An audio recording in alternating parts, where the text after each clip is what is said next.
আমাদের বাড়ির খুব কাছেই একটা হরিচাঁদ গুরুচাঁদ ঠাকুরের মন্দির আছে, আর সেখানেই আজকে হচ্ছিল উৎসব। তার জন্য আজকে সন্ধ্যাবেলা রেডি হয়ে চলে গেছিলাম। এই দেখো এখানে এতটাই ভিড় যে আমি প্রণামই করতে পারছিলাম না একটা সামনে গিয়ে। যাই হোক, নমস্কার করার জন্য অনেক ঠেলাঠেলি করে অবশেষে একটু নমস্কার আমি করতে পারলাম, ঠাকুরের আশীর্বাদ নিয়ে নিলাম। তোমরাও এখানে নিয়ে নাও। এই দেখো এখানে ঠাকুরটাকে দর্শন করে নাও। তার ঠাকুর প্রণাম করে এসে এখানে আমি বাতাসা প্রসাদ ছড়িয়ে দিচ্ছিলাম, এখানে সবাই নিচ্ছিল। আর এই দেখো কত আনন্দ উৎসব চলছে এখানে, সত্যি ভীষণ ভালো লাগছিল। এত মানুষের ভিড় এখানে।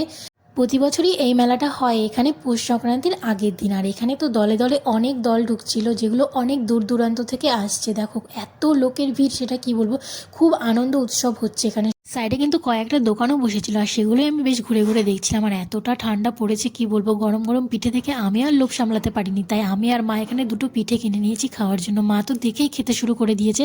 আর এই পিঠেটা কিনতে কিন্তু আমার বেশ ভালো লাগে। তোমাদের কার কার ভালো লাগে? যাই হোক, এখানে কিছুক্ষণ সময় থেকে ঠান্ডায় বেশিক্ষণ থাকবো না বলে তারপরে আমি আস্তে আস্তে বাড়ি চলে আসলাম।